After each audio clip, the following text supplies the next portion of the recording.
எப்பா ஒரு லாங் லைவுங்க. ஒரு 35 நிமிஷத்துக்கு மேலே வெயிட் பண்ணோம்.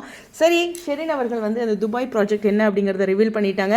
ஏற்கனவே நீங்கள் எல்லாரும் அங்கே ரொம்ப நேரம் வெயிட் பண்ணியிருப்பீங்க. ஸோ விஷயத்துக்கு வரலாம். ஹலோ வியூவர்ஸ், நாங்களோட லக்ஷ்மி, நீங்கள் பார்த்துருக்கிறது 0 லக்ஷ்மி. ஸோ அவங்க ஃபஸ்ட்டு சொன்ன விஷயம் என்னென்னா, பொட்டிக் வந்து துபாயில் ஓப்பன் பண்ணுறாங்க. அப்புறம் ஹியர்னு சொல்லியிருக்காங்க, சென்னைன்னு நினைக்கிறேன். ஃபஸ்ட்டு துபாயில் தான் வந்து பொட்டிக் ஓப்பன் பண்ணுறாங்க. ஸோ இதில் வந்து அவங்களோட ஸ்டெப்பிங் பாயிண்ட், ஃபஸ்ட்டு பாயிண்ட்டாக இதை சொல்கிறாங்க. இன்னுமே நிறையா விஷயங்கள் பண்ணுறோம் அப்படின்னு சொல்கிறாங்க. இது ஒரு கைண்ட் ஆஃப் ஃபோட்டோ ஷூட் அப்படிங்கிறதையும் சொல்கிறாங்க. பர்சனலாக இது வந்து ஷெரினோட லைவோட வந்து பிரவீனா வந்திருந்தாங்க. பிரவீனா என்ன சொன்னாங்கன்னா, இதனோட இந்த துபாய் கான்செப்ட்டுக்கு ப்ரொடியூசர் வந்து நம்மளோட ஷெரின் தான் அப்படிங்கிற மாதிரி சொல்லியிருந்தாங்க. அப்புறம் இன்னொரு வார்த்தை சொல்லியிருந்தாங்க, we are all had wonderful collaboration அப்படின்ட்டு. அதாவது எல்லாருமே சேர்ந்து பண்ணியிருக்காங்க அப்படின்ட்டு, ஜாயின் பண்ணியிருக்காங்கன்ட்டு. அதாவது இதோட ஓனர்ஸில் எல்லோரும் இருக்காங்களா, இல்லை இந்த துபாயோட இந்த கான்செப்டில் மட்டும் எல்லாரும் இருக்காங்களா அப்படிங்கும்போது ஷெரின் வந்து நான் தான் இதுக்கான ப்ரொடியூசர் அப்படிங்கிறத சொல்லிட்டாங்க. ஸோ எல்லாருமே சேர்ந்து பண்ணினாலும் அந்த பொட்டிக் வந்து ஷெரின் அவங்களோடது. அதாவது அந்த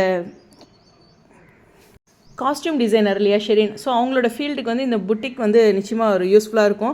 ஏன் பெரிய லெவலில் ஒரு பிஸ்னஸாக இருக்கும். ஸோ இந்த இடத்துல வந்து இதுக்கு ஃபோட்டோஷூட் மட்டும் இல்லாமல் இன்னும் கொஞ்சம் இருக்கும் அப்படிங்கிற மாதிரியும் சொல்லியிருக்காங்க. ஃபஸ்ட்டு இந்த லைவில் சுவாமியும் வரதா இருந்துச்சு. பிரவீன் மன்னட் சாரும் ரிவீல் பண்ணுறதா தான் ஷெரின் ரொம்ப நேரம் வெயிட் பண்ணாங்க. உண்மையுமே லாங் வெயிட். ஃபேன்ஸ் எல்லாம் வந்து நாங்கள் என் பொண்ணோட என்ன சொல்கிறது ஃபங்க்ஷனுக்கு போகணும், ஸ்கூல் ஃபங்க்ஷனுக்கு, அப்புறம் வந்துட்டு நெட்டு தீருது, ரொம்ப நேரம் வெயிட் பண்ணுறோம் அப்படின்னு அழுகவே ஆரம்பிச்சிட்டாங்க.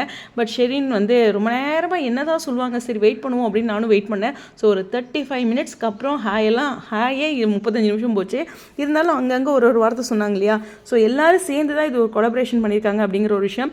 இது ஒரு ஜாலியான ஒரு ட்ரிப் அப்படின்ட்டு இருக்காங்க. சுவாமி கூட அதிகம் வந்து சுரேன் இருந்திருக்காரு, ஃபோட்டோகிராஃபர். அவருக்கு சுவாமி கூடயே தான் அதிகம் இருந்தார் அப்படின்ட்டு இருக்காங்க. எக்கச்சக்கமாக ஃபோட்டோஸ் எடுத்திருக்காங்க. ஸோ அதெல்லாமே இதில் முக்கியமான விஷயம். ஸோ இது வந்து ஒரு பொட்டிக்காக ஃபோட்டோஷூட் அப்படிங்கிற ஒரே வார்த்தையில் வைக்க முடியாது. இன்னும் நிறையா சர்ப்ரைஸ் இருக்கும் அப்படிங்கிற ஒரு விஷயத்தையும் எனக்கு ஷெரின் சொன்னதில் தெரியுது. ஸோ நம்ம பிரவீன் மன்னட் சார்லாம் போயிருக்கார் இல்லையா, இன்னும் ஸ்பெஷல் ஏதாச்சும் இருக்கும். ஸோ இது ஒரு ஆரம்ப புள்ளி அப்படின்னு வச்சுக்கலாம். ஸோ ஃபோட்டோஷூட் கண்டிப்பாக எதிர்பார்த்தோம். இன்னும் ஏதாச்சும் இருக்குமா அப்படிங்கிறது பார்ப்போம். ஷெரின் அவர்களுக்கு ஒரு பெரிய வாழ்த்துக்கள், புட்டிக் வந்து துபாயில் ஓப்பன் பண்ணுறதுக்கு. எனிவேஸ், உங்களுடைய கருத்துக்கள். ஸோ துபாயில் நம்மளுடைய சுவாமி பிக் வந்து அங்கங்கே இருக்கும் இல்லையா, புட்டிக் ஓப்பன் பண்ணுறாங்க இல்லையா. ஸோ அதுவும் ஸ்பெஷலான விஷயம் தான். எனிவேஸ், உங்களுடைய கருத்துக்கள். ஸோ ஒரு பயங்கர கலரான ஒரு ட்ரெஸ்ஸிங்கில் நம்மளுடைய சுவாமியோட ஃபோட்டோஷூட் ஆன் தி வேன்னு நினைக்கிறேன். ஸ்டேடியம்.